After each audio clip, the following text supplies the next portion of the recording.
श्री गुरुदेव दत्त. पार्वतीच्या नावावर असलेला एक जिल्हा महाराष्ट्रात आहे. त्याचं मूळ नाव प्रभावती नगर. आज तो परभणी म्हणून ओळखला जातो. मगध साम्राज्याच्या खाली हा जिल्हा होता, सम्राट अशोकाच्या आधिपत्याखाली. आणि या शहराच्या अवतीभोवती असंख्य अशी धार्मिक स्थळं आहेत. मग संत जनाबाईंचं गंगाखेड असेल, नामदेवांची नरसी असेल, नरसिंहाची पोखरणी असेल, पाचलेगावकर महाराजांचा जन्म ज्या ठिकाणी झाला ते पाचलेगाव असेल, अर्जुनाने वसवलेलं पाथरी असेल, अशी कितीतरी नावं सांगता येईल. याच परभणीच्या शहरामध्ये कारेगाव हे चिमुकलं छोटंसं गाव, आणि तिथे दत्तधाम नावाचं गुरुपीठ आज महाराष्ट्रातच नव्हे तर भारतात सर्व दत्तभक्तांना चिरपरिचित असं झालेलं आहे.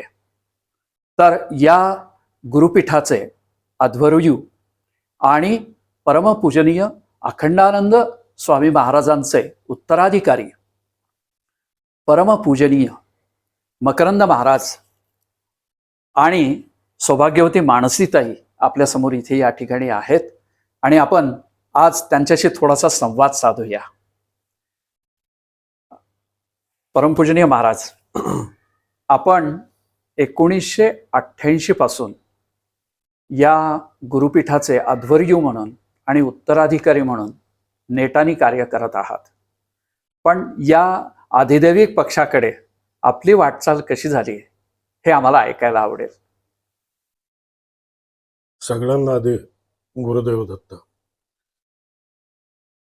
मी लहानपणापासूनच माझे सद्गुरू जे आहेत त्यांच्या सहवासात होतो म्हणण्यापेक्षा त्यांच्या अंगाखांद्यावरच मी वाढलो, आणि त्या सहवासातनं घडत गेलो, वाढत गेलो. आणि एवढं माहीत होतं की आपल्याला फक्त सद्गुरूंची सेवा करायची, बाकी विषय कुठलाही डोक्यात नव्हता. पण ही सेवा करत असताना उत्तराधिकारी म्हणून जबाबदारी कधी डोक्यावर आली ते कळलं नाही. आणि 88 पासून या दत्तधामची जबाबदारी माझ्यावर आली, आणि ही सद्गुरू सेवा करण्याची मला तेव्हापासून संधी प्राप्त झाली. या गुरुपीठाच्या सर्व सूत्र जी आहेत ज्यावेळेस तुमच्याकडे आली त्यानंतर सारखे आपण अनेक उपक्रम घेतले, आणि या उपक्रमाच्या माध्यमातून आपण 2 गोष्टी साधल्या आणि त्याचे आम्ही साक्षीदार आहोत. एक म्हणजे संपर्क आणि दुसरी म्हणजे दत्तसेवा. तर हे जे उपक्रम आपण घेतलेत तर काही आपल्याला सांगता येतील या ठिकाणी? यातले जे उल्लेखनीय उपक्रम जे आहेत, अगदी सुरुवातीच्या काळामध्ये दत्तधामहून गाणगापूर या प्रवासाच्या 5 पदयात्रा आधी सुरुवातीला झाल्या.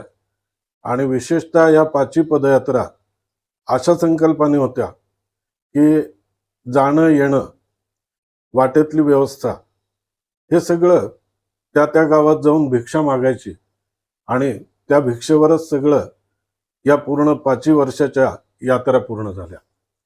त्याच्यानंतर उपक्रमामध्ये दत्तधाम ते नरसोबाची वाडी ही एक पदयात्रा झाली. आणि पहिल्यापासूनच एक ओढ मनामध्ये जी होती ती अर्थातच गरुडेश्वरची, आणि या गरुडेश्वरची पण एक पदयात्रा झाली. त्याबरोबर कारंजा दत्त, बासर, माहूर आणि शिर्डी या पदयात्रेच्या माध्यमातून सुरुवातीला असा प्रवास झाला. त्याच्यानंतर एकदा स्वामी महाराजांची जी एक खूप दिवसाची, थोरल्या स्वामी महाराजांची जी एक इच्छा अपूर्ण होती, की जी म्हणजे गुरुचरित्र जे आहे प्राकृत त्याचा स्वाहाकार हा व्हावा, अशी त्यावेळेला स्वामी महाराजांची इच्छा होती. पण त्यावेळेसच्या परिस्थितीनुसार काशीमध्ये प्राकृत ग्रंथाच्या स्वाहाकाराला बाकीच्यांनी असमर्थता दर्शवली. तर तो एक सुप्त विचार डोक्यात होता, आणि त्या विचाराचा धागा पकडत आपण दत्तधाम इथं जवळपास 13 महिने रात्रंदिवस मूळ गुरुचरित्राचं सतत पारायण पूर्ण केली 13 महिने. अरे बापरे. आणि 13 महिने रात्रंदिवस या पारायणाचा उपक्रम झाल्यानंतर मग मूळ गुरुचरित्र जे प्राकृत आहे त्याचा स्वाहाकार 31 कुंडाच्या मार्फत हा आपल्या तिथं पार पडला. वा. त्याच्यानंतर दत्त संप्रदाय खऱ्या अर्थाने थोरल्या स्वामी महाराजांनी जो एक दत्तनाम धाग्याने जो जोडला, तर समाधी शताब्दी वर्षाचं निमित्त साधून थोरल्या स्वामी महाराजांनी ही एक सेवा करून घेतली की ज्या वेळेला महाराष्ट्रातल्या 35 जिल्ह्यामधनं माणगाव ते गरुडेश्वर अशी एक रथयात्रेचंही आयोजन त्यामार्फत झालं. या वेगवेगळ्या माध्यमातनं आजपर्यंत वेगवेगळे उपक्रम या पद्धतीने चालू आहेत. अलीकडे वैयक्तिक साधनेसोबतच आपण सामूहिक साधनेला अधोरेखित केलंय आणि आजच्या भाषेत सांगायचं झालं तर फोकस केलाय. आणि हे सर्व दूर याचं लोन जे आहे ते आपण पोचवलंय. तेव्हा वैयक्तिक साधना आणि सामूहिक साधना आपण नुकतंच पुण्याला 6वं 1008 श्री गुरुचरित्र सारामृत पारायण सुद्धा पूर्ण केलं. त्यावेळीही आपण याचा उल्लेख केलेला आहे. तर सामूहिक साधनेचं फलित याच्या संदर्भात आपल्याकडून ऐकायचं आहे. अडकाका थोडीशी जर परवानगी असली तर थोडस विस्ताराने मी या बाबतीत सांगू. निश्चित स्वागत आहे. की माझी जी आई आहे, माझ्या पूर्ण आयुष्याच्या जडणघडणीमध्ये आईचा वाटा फार मोठा आहे. आणि म्हणजे माझे जे सद्गुरू आहेत, माझं भाग्य एवढं आहे की त्यांनी, आई तर त्यांची शिष्य होतीच, पण आईला त्यांनी मुलीच्या जागेवर पाहिलं होतं. आणि आईची अध्यात्मातली प्रगती स्वतः त्यांच्या तालमीत झाल्या कारणाने आई सुद्धा गुरुपद प्राप्त करूनच नंतर तिने तिचा देह हा त्यांच्या चरणी तिथं अर्पण केला. आणि ज्या वेळेला आई जात राहिली आणि ज्या वेळेला 1 वर्ष पूर्ण व्हायची वेळ आली, त्यावेळेला मला माझ्या सद्गुरूंनी असं सांगितलं की बापरे, माझा जो शिष्य आहे त्याचा अधिकार जाणून बाकी कर्मकांडात न पडता अशा काही वेगळ्या पद्धतीने माझ्या शिष्याची पुण्यतिथी साजरी कर की ज्या योगे एक आदर्श त्यातनं पुढे येईल. आणि मग मी विचारात पडलो की नेमकं काय करायचं. तर त्यावेळेला त्यांनी सांगितलं की अरे सोपं आहे की आज गुरुचरित्र हे घराघरात जावं आणि पोचणं ही गरज आहे, विशेषतः स्वयंपाकघरात. कारण माझ्या सद्गुरूंनी 1008 मूळ गुरुचरित्राचा जो भव्य दिव्य असा कार्यक्रम परभणीत केला होता, त्याचे साक्षीदार आपणही आहात. मग त्यांनी सांगितलं की हे जनमानसामध्ये हे पोचलं पाहिजे. मग त्यावेळेला मी असं ठरवलं की आपण 108 वाचक बसून पहिल्यांदा या सारामृताचा पहिला पारायणाचा कार्यक्रम तिथं चालू केला. आणि जसजसं समाप्तीच्या जवळजवळ जसं यायला लागलो तसं या दोघांनी, म्हणजे आई आणि गुरुमाऊली, या दोघांनी अशी प्रेरणा दिली की आता हे थांबवायचं नाही, कारण सामूहिक उपासना यातनं खूप चांगल्या रीतीने घडती आणि हे घडणं काळाची गरज आहे. तर आता काय कर की आता तू 1008चं आयोजन कर. म्हणून मग त्यातनं पुढं आपल्या दत्तधामला 1008 सारामृत पारायणाचं आयोजन केलं. आणि आई ज्या वेळेला आजारी होती की शेवट तिची जायच्या वेळेला, त्यावेळेला तिची अशी इच्छा होती की मला गुरुचरित्र ऐकायचंय आणि तू मला गुरुचरित्र सांग. आणि विशेषतः तो 5-7 दिवसाचा जो काळ होता की त्या काळामध्ये म्हणजे विज्ञानाला सुद्धा विचार करायला लावेल अशा सगळ्या गोष्टी त्या 5-7 दिवसात घडल्या. की 5-7 दिवसामध्ये तिने बाकी काहीच घेतलं नाही, फक्त नर्मदा जल एवढंच ती घेत होती. आणि त्या काळामध्ये बाकी खाणंही नव्हतं. पण संध्याकाळी ज्या वेळेला मी गुरुचरित्र तिच्या कानात सांगायचो की मी आता सांगायला बसतोय, त्यावेळेला ती डोळे उघडायची आणि तेवढाच वेळ तिचे डोळे उघडे असायचे. क्या बात आहे. बाकी ती तिच्या आनंदामध्ये असायची. आणि तिला एक फार वाटत होतं की हे गुरुचरित्र सांगितलं जावं आणि हे गुरुचरित्र या निमित्ताने प्रत्येकाच्या घराघरात पोथी रूपाने जरी पोचलं तरी आचरणात आणण्याकरता काही गोष्टी जर सांगितल्या तर त्या अधिक सोप्या जातात. त्यानिमित्ताने पहिल्या पारायणाला परभणीकरांनी इतका उत्स्फूर्त प्रतिसाद दिला की त्यावेळेला जवळपास 1350 वाचक पारायणाला बसले. आणि मग ते पारायण संपलं. पारायण संपल्यानंतर आपल्याकडे ग्रंथ छापलेले काही शिल्लक होते. मग मी हेतुपुरस्सर काही ग्रंथ ग्रामीण भागामध्ये म्हणजेच कारेगावमध्ये, नगर जिल्ह्यात जे शेडगाव आहे की जे मूळ माझं लहानपण तिथं गेलं, त्या गावात काही दिले. आणि मग त्यातनं एक असा विचार आला की पुढं अधिक महिना होता. मग पुणेकर म्हणले की आपण पुण्यात एखादं 108चं करू. संभाजीनगरकर म्हणले, हिंगोलीवाले म्हणले. मग या तिन्ही ठिकाणी त्या अधिक महिन्यामध्ये 108 पारायणाचं आयोजन करायचं ठरलं. या आयोजनापर्यंत आलो. पण ज्या वेळेला पहिलं पारायण पुण्यातलं होतं आणि मला पुण्यातल्यांनी विचारलं की आता आयोजक म्हणून नाव कुणाचं टाकायचं, मी पण विचारात पडलो की आता नेमकं काय करायचं. मी म्हणलं 5 मिनिटं थांबा, आपण बघू. 5 मिनिटं थांबलो आणि गुरुमाऊलीने हे सुंदर नाव गुरुतत्व प्रदीप हे सुचवलं. क्या बात. आणि मी सांगितलं की आता आयोजन जे आहे ते गुरुतत्व प्रदीप या नावाने करायचं. कारण गुरुतत्व प्रदीप हा विषय मुळात, गुरुतत्व हा विषय खऱ्या अर्थाने डोक्यात जो आला तो रथयात्रेपासून, आणि याचं मूळ प्रेरणा जी मिळाली ती थोरल्या स्वामी महाराजांकडे. खूपच छान. की गुरूंकडे बघण्याची एक व्यापक दृष्टी आपल्यामध्ये असणं आवश्यक आहे. की ज्या वेळेला आपण कुठल्याही सत्पुरुषाचं दर्शन घेतोय तर आपल्याला त्या सद्गुरूंमध्ये आपल्या सद्गुरूंचं दर्शन हे व्हायला पाहिजे. अगदी बरोबर. इथपर्यंत आपण साधनेमध्ये पुढे गेलं पाहिजे. किंबहुना ज्या ज्या ठिकाणी मन जाय माझे त्या त्या ठिकाणी निजरूप तुझे, मी ठेवितो मस्तक ज्या ठिकाणी तेथे तुझे सद्गुरू पाय दोन्ही. हा जो अर्थ आहे, हा जो श्लोक आहे, हा प्रत्यक्षात आपल्या जगण्यात आला पाहिजे. हा विचार स्वामी महाराजांनी त्यावेळेपासूनच मनात रुजवला होता. आणि योगायोगाने नावही सुचलं गुरुतत्व प्रदीप. आणि हे तिन्ही कार्यक्रम अतिशय सुंदररित्या पार पडले. जसे 3 कार्यक्रम झाले की हिंगोलीतला कार्यक्रम झाल्यावर पुढे 2 दिवस शिल्लक होते अधिक महिना संपायला. आणि तुम्हाला तर कल्पना आहे हिंगोलीतले सगळे. मग यांनी मला आग्रह केला, हे म्हणले आता झालेली या तिन्ही पारायणाची सेवा आपण कारंजाला जाऊ आणि स्वामी महाराजांच्या चरणी अर्पण करू. म्हणलं चांगली कल्पना आहे. आम्ही सगळ्यांसोबत तिथं कारंजाला गेलो आणि दुपारची आरती वगैरे चालू होती. आम्ही बसलो, आरती झाली. आणि काय कुणास ठाऊक मी अचानक सगळ्यांना म्हणलो की बाबा मला आज प्रसादाला यायचं नाही, मला बसू दे, मला आज प्रसाद जो मिळेल तो इथंच मिळेल आणि तुम्ही सगळे प्रसादाला जा. यांना प्रसादाला पाठवलं. मी देवळातच बसलो आणि बसल्यानंतर मला काहीच आठवत नाही पुढचं.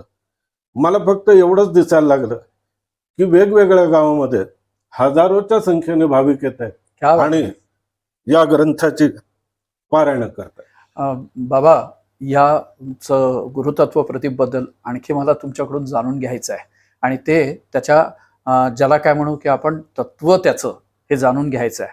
पण जो तुम्ही विषय आत्ता सांगितला की सामूहिक साधनेकडे तुम्ही जे वळला, तर त्याची जी प्रेरणा आहे ते तुमचे गुरु आणि तुमची आई. तन्ना मातुः परमदैवतम असं आपण म्हणतो. आणि प्रभावती नगर हे सुद्धा पार्वतीच्या नावाने असलेलं शहर आहे. आणि कवी कालिदास त्यांचा एक सुंदर श्लोक आहे, वागरथा विवसंपृक्तो वागरथा प्रतिबद्धये जगतः पितरौ वंदे पार्वती परमेश्वर. तर या ठिकाणी आता तुम्ही पार्वती आणि परमेश्वर या रूपात तिथे बसलाय. आणि त्यामुळे आईकडे विषय गेला. म्हणून मला असं म्हणायचं आहे की तुमचा विवाह झाला त्याचेही आम्ही साक्षीदार आहोत. परंतु त्यावेळी एक मुलगी मेघा नावाची येते आणि तिच्या मानसात दत्त येतो आणि ती मानसी होते. नवे तर अत्यंत शुद्ध स्वरात ग्रंथ संहितेचं वाचन करते. आणि समोर 1100 महिला सगळ्या माता भगिनी आहेत. तर हे सगळं रूप नारी शक्तीचं पाहत असताना आज एक तरुण मुलगी आली, आज ती गुरुमाय झाली सगळ्यांच्या ओठावरची. तर हे माता पदापर्यंत जे तुम्ही गेला, तुमचा हा प्रवास आहे, त्याच्याबद्दल तुम्हाला काय वाटतं? श्री गुरुदेव दत्त. आढे काकांच्या प्रश्नाचं उत्तर देताना पहिल्यांदा मला असं सांगायचंय की माझ्या वडिलांचे आई वडील म्हणजेच माझे आजी आजोबा, त्यांचे सद्गुरू म्हणजेच अखंडानंद सरस्वती यांना त्यांचा गुरुमंत्र होता आणि आमच्या घरामध्ये त्यांचीच गुरु परंपरा चालू होती. ती चालू असताना त्यातनंच पुढे माझा जन्म झाला. पण ह्या सगळ्या गोष्टींपासून आम्ही अनभिज्ञ होतो. पुढे काय आपल्या नशिबात आहे हे माहीत नव्हतं. पण यालाच माझ्या आजी आजोबांची पुण्याई, अखंडानंद सरस्वती स्वामी महाराजांचा कृपा आशीर्वाद लाभला आणि त्यातून पुढे काही कालांतराने आमचा विवाह झाला. तर तो विवाह होण्यापाठीमागे अजून एक सांगायचं आहे की माझ्या आईवडिलांची वरयात्रा ही झालेलीच नव्हती. तर ती आमच्या लग्नाच्या आधी यांच्यासोबत आम्ही बालाजीला गेलो, तिरुपती बालाजीला, आणि तिथून आल्यानंतर अवघ्या 3 ते 4 महिन्यातच आमचा विवाह ठरणं आणि होणं हे सद्भाग्य मला लाभलं. म्हणजे मला हे काहीच माहीत नव्हतं. मी एक कॉलेजमध्ये जाणारीच मुलगी होते. पण मला हा प्रवास आवडला होता.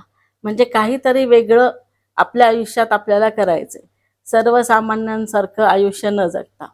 पण हे करत असताना ज्या काही अडचणी असतील किंवा त्या सगळ्या गोष्टींना तोंड देण्याची जी एक थोडी हळूहळू सवय लागली, ती सगळ्या ह्या दत्तधामला आल्यानंतरच त्या गोष्टींची सवय झाली, माहिती झाली. अध्यात्मात पुढे जायचंय ही निष्ठा कायम ठेवून त्या ह्याच्यातनं हळूहळू माझा प्रवास चालू झाला. तर या सगळ्या गोष्टींना अखंडानंद सरस्वती स्वामी महाराजांचा खूप मोठा वरदहस्त आमच्या घराण्यावर आहे आणि त्यातून आमच्या उर्वरित आयुष्याचा पथ चाललेला आहे असं मला वाटतं. खूप छान उत्तर दिलं तुम्ही. बाबा, मी आपल्याकडे येतो की आपण 3 प्रकारची क्रांती केलेली आहे असं माझं विधान आहे आणि ते विचारपूर्वक आहे. की एक तर ती पारमार्थिक क्रांती आहे, दुसरी दत्त सेवेच्या संदर्भातली क्रांती आहे आणि तिसरी जी आहे ती सामाजिक क्रांती आहे की तुम्ही महिलांना गुरुचरित्र सारामृत दासगुरू महाराजांचं वाचायला लावून आज हजारो स्त्रिया त्या ठिकाणी गुरुचरित्राची त्यांचे जे मानस होता त्यापर्यंत पोहोचल्या. तर हे सगळं करत असताना तुम्ही एक केलं की महाराष्ट्रातले सगळे गुरुपीठ तुम्ही एकत्र केले, तुम्ही सगळे संप्रदाय एकत्र आणले आणि सगळे दत्तभक्त एकत्र आणले आणि ते एका झेंड्याखाली, आणि त्या झेंड्याचं नाव आहे गुरुतत्व प्रदीप. तेव्हा गुरुतत्व प्रदीपला सामान्य माणसांना जर जॉईन व्हायचं असेल, सगळ्यांना जर त्या यात्रेमध्ये सामील व्हायचं असेल, तर त्यांच्यासाठी काय सांगाल? किती लोक आता सध्या या गुरुतत्व प्रदीपाच्या पथामध्ये आहेत हे आम्हाला ऐकायला आवडेल. सध्या साधारण एक 10,000 लोकांपर्यंत 10,000 लोक या गुरुतत्व प्रदीपच्या परिवारामध्ये आहेत. आणि जिथं जिथं पारायण होतं त्या पारायणाच्या निमित्ताने येणारे वाचक असू देत, श्रोते असू देत, ज्यांना जसजसं वाटतं तसतसं तो मनुष्य या ग्रुपमध्ये ऍड होत जातो आणि या परिवारामध्ये तो सहभागी होत जातो. आणि या माध्यमातून वाटचाल चालू आहे. आणि खरं सांगू का की आजचं जे सगळं एकंदरीत युग आहे जाहिरातीचं आहे आणि फार काही न करता एक असं वाटतं की लोकांना मनस्वी सगळ्या गोष्टीचा आनंद देणं, तिथपर्यंत नेऊन सोडणं आणि त्यामध्ये त्यांना रममाण होऊन देणं, हा एक प्रयत्न. आणि गुरुतत्व प्रदीप ज्या वेळेला आपण हा विचार करतो किंवा सगळी गुरुपीठ महाराष्ट्रातली जे आपण म्हणता की एकत्र आली किंवा आणली, पण मी तुम्हाला एक वस्तुता सांगू का की या सगळ्यामध्ये एका गोष्टीची नितांत गरज आहे. ती गरज अशी आहे की धर्मसत्ता जी आहे, विशेषतः आपल्या हिंदू धर्माच्या बाबतीत जर बोलायचं म्हणलं तर या धर्मसत्तेचा आज राजसत्तेवर कुठेही अंकुश नाहीये. वा वा.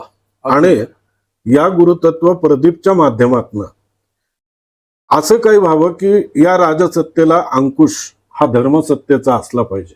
वा वा. आणि हा जो दिवस ज्या दिवशी येईल त्यावेळेला खऱ्या अर्थाने आपण छत्रपती शिवाजी महाराजांच्या जी राजव्यवस्था होती ती राजव्यवस्था आजही आपल्याला अनुभवायला मिळू शकेल. वा, खूपच छान, खूपच छान. त्याच्यामध्ये 8 दिवसाच्या पारायणामध्ये आत्ता नुकत्याच झालेल्या पुण्यामध्ये आपण एका मुद्द्यावर खूप भर दिला, तो असा की आपल्या संस्कृतीमधील ज्या गोष्टी आहेत त्याचा कालसापेक्ष विचार करा, पण कर्माचा लोभ करू नका, किमान कर्म करा. तर या माध्यमातून मी आपल्याला असं विचारू इच्छितो की आजची जी तरुण पिढी आहे तीच उद्याच्या राष्ट्राचा आधार आहे. तर त्यामुळे यामध्ये परमार्थ मार्गी असणारे वयस्क असतील किंवा युवा पिढी असेल, त्यांना आपण गुरुचरित्राच्या माध्यमातून जीवन शिकण्यासाठी काय संदेश द्याल? मुळात तर कसं आहे की कर्माची एक नवीन व्याख्या आपण केली पाहिजे आज. की कर्म म्हणजे काय, तर कर्मकांड नाहीये, तर हे कर्म म्हणजे संस्कार आहेत. आणि मग हे संस्कार आपल्याला जर टिकवायचे असतील तर त्याला अनुषंगिक जे काही कर्म आहे ते आपल्याला कुठंतरी बारीक रूपात सूक्ष्म रूपात कळत नाही, पण हे चालू ठेवावंच लागतं. आणि हे चालू ठेवलं तरच संस्कार हे टिकून राहू शकतील. म्हणून कर्म आणि संस्कार या दोन्ही एका नाण्याच्या बाजू. आणि संस्कार जर संपले तर मग तिथं काहीच राहू शकत नाही. आणि हे राहण्याच्या हिशोबाने कर्मामध्ये सहजता सुलभता या काळानुरूप जेवढे आपल्याला आणता येईल तेवढा आणण्याचा आपण प्रयत्न केला पाहिजे. कारण वस्तुतः कसं आहे की हा विषय खूप मोठा आहे आणि काही गोष्टी आपल्या अधिकारात असतात, काही आपल्या अधिकार कक्षेच्या बाहेर असतात. की खरं तर हे जे काम आहे हे काम खरं तर जी 4 पीठ आहेत या 4 पीठांच्या माध्यमातून होणं, त्यांच्या आधिपत्याखाली राहून आपल्याला हे काम करण्यात विशेष आनंद आहे. पण आज थांबून चालणार नाहीये. की आपण जर कुठेतरी सुरुवात केली तर निसंशयपणे हाही विश्वास आहे की उद्या ही 4 पीठं सुद्धा आपल्या पाठीशी भक्कमपणे उभं राहतील. पुढच्या प्रश्नांचा दुवा तुमच्या बोलण्यात आहे आणि तो असा की आपल्या बोलण्यामध्ये आपण असं सांगितलं की कालसापेक्ष, कालातीत आणि कालोत्तीर्ण अशी एक आदर्श आचारसंहिता निर्माण करण्याची गरज आहे. पण ती करायची कुणी, हा प्रश्न आहे. तर त्याबद्दल तुम्ही काय सांगाल? त्याबद्दल मी प्रत्येक ठिकाणी प्रत्येक कार्यक्रमात मनस्वी महाराजांना, स्वामी महाराजांना मी विनंती करतो, आळवतोय की बाबा शेवट असे की त्यांच्या इच्छेशिवाय झाडाचं पानही हलू शकत नाही. मला एवढं माहिती की चालायचंय आणि हे चालत असताना कशा पद्धतीने चालवून घ्यायचंय हे त्यांना माहिती. पण एवढा विश्वास नक्की की जे झाड त्यांनी लावलं ते झाड पूर्णपणे नावारूपाला फळा फुलाला नक्की येईल आणि त्यांच्याच कृपेने ही आचारसंहिता पण आपल्याला लवकरच प्राप्त होईल. फक्त त्याचा लिखित कोण असेल, प्रत्यक्षात तेच असतील, पण नावापुरतं कोण असेल हे आज सांगू शकत नाही. बाबा, एक व्यावहारिक प्रश्न विचारतो आणि तो असा की हा सगळा डामडोल जो आहे तो सगळा चालवायचा, हा एवढा महासंसार चालवायचा म्हणजे अर्थकारण येतं. कारण आपण वाङ्मय सेवाही करता, अन्न सेवाही करता, वाचन सेवाही करता आणि त्याच्यासाठी प्रवास आहे, अनेक लोकांची व्यवस्था आहे. आणि तीही व्यवस्था आपल्याकडे महाप्रसादाला येणाऱ्याला हाताला अत्तर लावल्या जातं, कपाळाला गंध लावल्या जातं आणि जेवल्यानंतर म्हणजेच महाप्रसाद घेतल्यानंतर हातावर माय रेणुकेचा प्रसाद म्हणून तांबूल दिला जातो. इतकी सुंदर रचना आहे. तर याचा अर्थकारण कसं होतं? प्रश्न खूप चांगला विचारलात. आपल्या कार्यक्रमात येणारा याच्याकडे बघण्याची आपली दृष्टीच आपण बदलली आहे. की येणारा तो वाचक असो, तो साधक असो, तो श्रोता असो, या सगळ्यांनाच आपण दत्त रूपात बघतो. आणि मग ज्या वेळेला एक नाही, दोन नाही, हजारो दत्त ज्या वेळेला समोर उभे राहतात, त्यावेळेला तिथं काही उणं राहायचा विषयच येत नाही. आणि मुळात ज्या दत्त संप्रदायामध्ये भिक्षेला असलेलं अनन्यसाधारण महत्व, आणि मग तिथं जे येतात त्यातनं उत्स्फूर्तपणे ज्याला जशी सेवा घडेल तो सेवा घेतो. आणि साधारण या 6 पारायणातला अनुभव असा आहे की कार्यक्रमात जेवढं खर्च होतं तेवढं तिथं दत्त महाराज देतात, आणि पुढच्या कार्यक्रमाची काहीतरी एवढी तेवढी धान्य रूपातली व्यवस्था थोडी करून ठेवतात. बाकी आर्थिक जेवढी गरज आहे तेवढं येतं, तेवढ्याला तेवढा हिशोब संपून जातो. क्या बात आहे, क्या बात आहे. कारण या कुठल्याही कार्यक्रमाची जबाबदारी प्रधान यजमानच प्रत्यक्ष स्वामी महाराज. कारण ते अभिवचन त्यांनी कारंजालाच मला दिलेलं आहे की तू फक्त काम कर, बाकी बघायला मी आहे. आणि ती प्रचिती आतापर्यंत मी घेतोय. कारण कारंजाला त्यांनी जो आदेश दिला तो पोकळ आदेश नव्हता, तर प्रत्येक कार्यक्रमात ते स्वतः तिथं 8 दिवस मुक्कामी असतात. हा माझा अनुभव. बाबा, आपण थोडासा या संवादाच्या सांगतेकडे येतोय. आणि ते येत असताना मला असं विचारायचं आहे की आता आपण गाणगापूरला कार्यक्रम घेणार आहात, आणि गाणगापूरला असा भव्य कार्यक्रम घ्यायचा. सध्या कुंभमेळा चालू आहे प्रयागला, आणि तिथे त्याच धर्तीवर गाणगापूरला शाही स्नान, आणि तेही स्वामी महाराजांना. स्वामी महाराज म्हणजे नरसिंह सरस्वती, आणि थोरले महाराज किंवा थोरले स्वामी म्हणजे टेंबे स्वामी असं तुम्ही बोलता. तर त्या ठिकाणी जो कार्यक्रम आहे त्या संदर्भात थोडं संक्षिप्तपणे सांगाल? मुळात तर गंमत अशी आहे की ज्याला मी गंमत म्हणत नाही, पण ही जी 7 पारायण आहेत, मी स्वतः माझा समज असा आहे की या 7 पारायणामध्ये जे काही त्यांनी उद्देश दिलेला होता त्या उद्देशाने कार्य चाललंय की नाही, किंवा झालेलं कार्य जे आहे त्याचा लेखाजोखा हा या 8 पारायणाचा स्वामी महाराजांना तपासायचा आहे या गाणगापूरच्या कार्यक्रमाच्या निमित्ताने. हा माझ्या मनातला भाव आहे की हा तिथं ते पूर्ण तपासणार आहेत की नेमकं या 8 पारायणामधनं केलं काय, आपण साध्य काय केलं, की जे स्वामी महाराजांनी ज्या ज्या गोष्टी आपल्याला निर्देश केल्या त्यानुसार आपलं कार्य सगळं चाललंय की नाही हे त्यांना तपासायचं.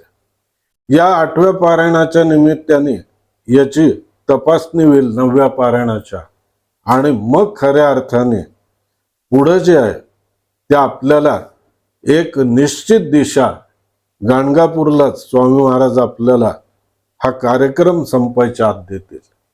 आणि या गाणगापूरच्या पूर्ण सर्वांगीण व्यापक नियोजनाकरता आपण ऑक्टोबर महिन्यामध्ये स्वामी महाराजांच्या आज्ञेने आणि स्वामी महाराजांच्या समेत अशी कारंजाहून एक रथयात्रेचं आयोजन करतोय की जी रथयात्रा एक ढोबळ मानाने, की ज्यावेळेला स्वामी महाराज कारंजात आले, कारंजाहून त्र्यंबकेश्वरला गेले, नाशिकला गेले, मंजरतला गेले, बासर झालं, परळी झालं, आणि परळीहून औदुंबरला गुप्त रूपाने गेले, पुढं वाडीत वास्तव्य झालं, आणि वाडीहून गाणगापूरला गेले. हा जो एक मार्ग डोक्यात ठेवून स्वामी महाराजांनी जी काही बाकी सुचवलं त्या मार्गाने जवळपास 25-26 दिवसाचा हा प्रवास स्वामी महाराजांच्या बरोबरीने होणार आहे. आणि या कार्यक्रमाची, गाणगापूरच्या कार्यक्रमाचा जणू काही सांगावाच या रथयात्रेच्या मार्फत असंख्य भाविकांपर्यंत पोचत करायचं आहे. आणि त्याच निमित्ताने स्वतः स्वामी महाराज या प्रत्येक ठिकाणून या कार्यक्रमाकरता भिक्षा पण स्वीकारणार आहेत. मग ती धान्याच्या रूपातली असेल, द्रव्याच्या रूपातली असेल, ती भिक्षा सुद्धा स्वीकारून हा सगळा कार्यक्रम आपला निसंशयपणे पूर्णत्वाला जाईल. वा. आणि या कार्यक्रमाकरता की आपण सेवा करत असताना आपण एक उद्दिष्ट डोळ्यापुढे ठेवताना आपण खूप मोठ्या विचाराने चाललं पाहिजे. की जो विचार असा की या कार्यक्रमाचं आयोजन नियोजन हे अशा पद्धतीने झालं पाहिजे की हा दत्त संप्रदायाचाच कार्यक्रम नाही, तर हा सर्व संप्रदायाचा कार्यक्रम आहे. आपण खूप अभ्यासक आहात, आपण खूप वाचक आहात, तर आपल्याला एक गोष्टीची कल्पना आहे की खूप काळापूर्वी या सगळ्या संप्रदायाची धुरा किंवा नेतृत्व आपण म्हणू जे दत्त संप्रदायाकडे होतं. आणि याच निमित्ताने स्वामी महाराज पुनश्च एकदा हे जणू काही नेतृत्वच स्वीकारणार आहेत या सगळ्या गोष्टीचं. त्या अनुषंगाने एक प्रयत्न असा आहे की या कार्यक्रमाची नोंद गिनीज बुक ऑफ वर्ल्ड मध्ये क्या बात. होईल इतपत तयारी या कार्यक्रमाची करणं फक्त आपलं काम आहे. बाकी यश देणारा तो त्याच्यावर सगळ्या गोष्टी अवलंबून आहेत. शेवटचा प्रश्न विचारतो या संवादापुरता की आपण एक गोष्ट आणखी जी केली ती खूप भावली की जे पारायणार्थी आहेत त्यांच्याकडून 1 रुपया देखील मूल्य कुठलं घेतलेलं नाही. उलट पक्षी ज्या दिवशी पारायण पूर्ण होतं त्या दिवशी त्यांना आदरपूर्वक तो ग्रंथ, नित्यपाठ, ग्रंथ ठेवण्यासाठीचं वस्त्र, श्रीफळ आणि एक सुंदर असं सोनं चाफ्याचं फूल त्यांच्या पदरात टाकून जणू दत्ताचा आशीर्वाद दिला. तर अशी वाङ्मय निर्मिती, काही ग्रंथांची निर्मिती आपण करणार आहात का? आणि आपले आगामी संकल्प काय आहेत? सध्याच्या काळाचा विचार करता जे ग्रंथ मुळातच खूप मोठे, पण आता या धकाधकीच्या काळात हे तसे वाचायला अवघड जातात.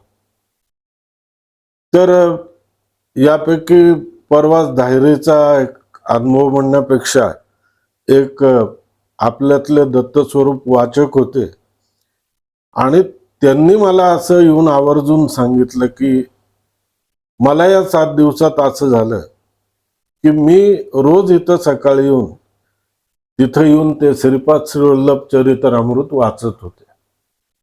आणि त्यांना प्रत्यक्ष प्रभूंनी असं सांगितलं की बाबा माझा निरोप तू याच्यापर्यंत पोचव आणि हे जे चरित्रामृत जे मोठं आहे याला कुठंतरी तू सार रूपाने याच्या लिखाणाचा विषय डोक्यात घे. ते या पद्धतीने, म्हणजे मलाही माहित नाही खरं तर सारामृत या ग्रंथाला सुद्धा खूप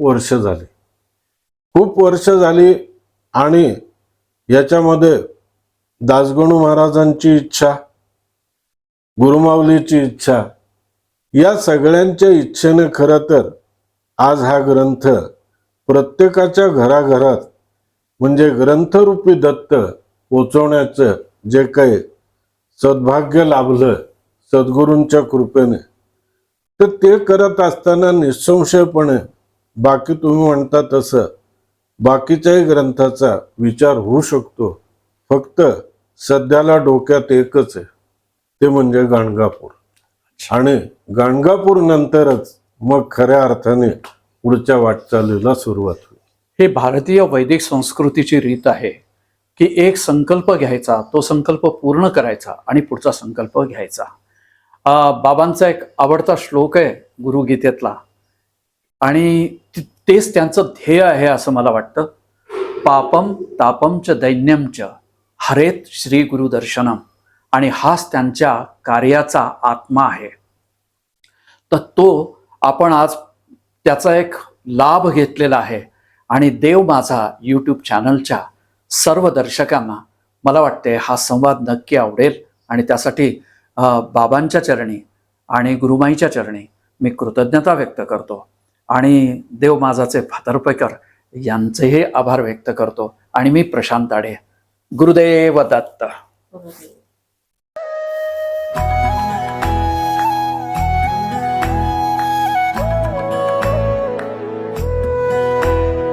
अध्यात्मावर अशीच माहिती मिळवण्यासाठी देव माझा चॅनलला सबस्क्राईब करा